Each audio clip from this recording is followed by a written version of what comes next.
there, classmates. There's a new Diablo 4 patch notes gameplay update, so I just thought I'd check that out, because apparently it's somewhat substantial. Gameplay updates monsters' crowd control sources. We have made various changes to monster abilities and elite affixes that apply crowd control effects, including cold enchanted elites that attack in quick succession will no longer proc the cold enchantment on every hit. So no longer is someone going to give you the Rocky 1-2 off your chin and just freeze you instantaneously. Chilling wind will spawn overlapping walls less often. Great, because sometimes they would spawn them overlapping in the exact same X, Y, and Z position and you didn't even know it, and then you were frozen fucking instantly. Then again, I'm a Chad sorcerer with teleport, so this isn't really an issue for me now. The stun ability from the Cannibal Gorger can now be more easily avoided. I remember him, that doesn't matter. If you got hit with this thing, you weren't paying attention. That thing should have been on your radar the moment he comes on screen. Now, he barrels out of the ground when you have 15 goddamn things on screen, understandable. Increase the cooldown of the cold Goatman ice pillars. I don't even know what that was. I don't know what that is. But okay, cool. Reduce the amount of chill applied from the cold spider attack. I don't fight a lot of cold spiders, so whatever. I guess that's good. Reduce the stun duration from Nangari Snake Eyes from 1.5 to 1.25. These things fucking suck. You're sitting there trying not to die in a high key, and then you just have these little snake ghosts just popping up, just trying to snipe you with their fucking gaze. Half the time you don't have the reaction time to do it, or you just dodged and you just use your mobility, so you're like, oh, I guess I'm frozen for a second and a half. So good. I think this should have been reduced to 1 second, considering that the cooldown between each one trying to hit you is like 3 to 4 seconds. I think 3 to 4 seconds, every 3 to 4 seconds there's a chance you are stunned for 1 second in high keys. I think that's fair. And then quote, other changes that reduce how often the player can be targeted by crowd control. I don't know what that means. How often the player can be targeted by crowd control. I guess if you're like a necromancer or a druid, because like if you're a single player, like why would I not be targeted by crowd control, you know? The death explosion from fire enchanted monsters releases 1 less wave and deals 20% less damage. We all know this one. This thing would fucking one-shot you unless you were just full tank. So yeah, 1 less wave and deals 20% less damage. 1 less wave, I mean, they could have left that in. I don't think that really mattered.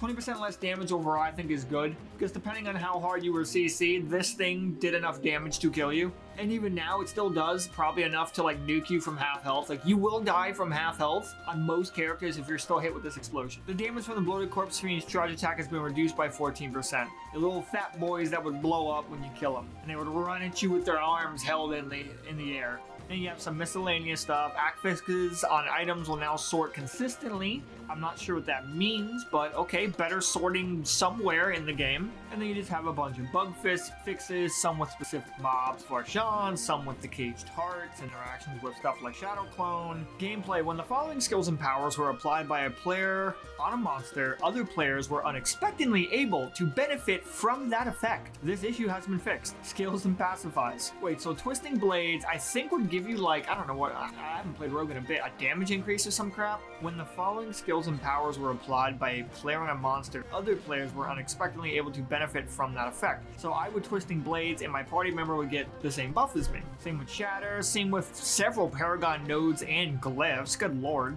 So there's just a bug that allowed some of this stuff to basically just share to your teammates. Almost makes you think maybe it wasn't a bug, maybe it was intentional, but then they were kind of like, it's a little too powerful, too much power creep. We didn't tell them about this, so now we'll just dial it back, say it's a bug, and they won't even know. Fix an issue where a druid player's inventory could fill up with Spirit Blessing. Blizzard, you and your fucking inventory problems. Fix an issue where players could lose Aberrant Cinders upon entering a cellar. Good lord, you know how fucking infuriating it would be to have your 175 or 200 cinders to go open the mystery chest? You misclick a cellar, or you accidentally go into the cellar, and BAM! All of them are gone. I'd fucking lose it. On that note, sellers should reward Aberrant Cinders if they're in the Helltide. That's right, you should make Helltide sellers. Fix an issue where players could temporarily become stationary when trying to evade immediately after casting a channeled spell. I'm trying to go for an Incinerate build on my sorcerer. This shit's happened to me before. Very rarely, but it has happened. I didn't die from it, but it happened. And I'm glad to know that when I try to push high keys, or sigils, whatever, this is not going to happen. Fixed an issue where treasure goblins did not drop a guaranteed legendary item when defeated between levels 15 and 40. Cool! So a bug that was making the level experience already feel more like shit. But then again, we level up to 50 now so fast, who really gives a shit that much about treasure goblins? Fixed an issue where multiple bosses were not guaranteed to drop legendary items at level 35 and beyond. What, in fucking sigils? Are you saying there's been several times we should have gotten a legendary item drop and we didn't?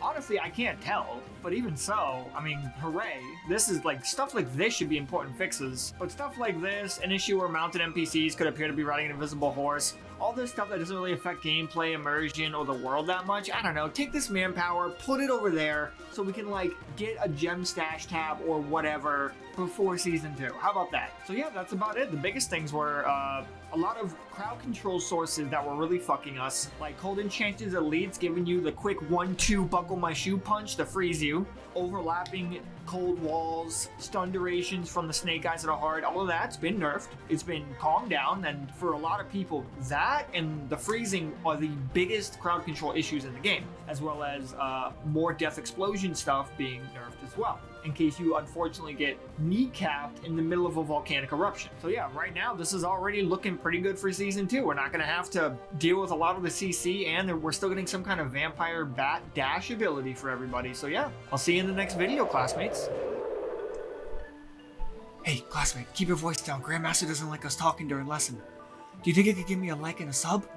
Every bit helps, you have no idea. Grandmaster's coming this way. Act natural.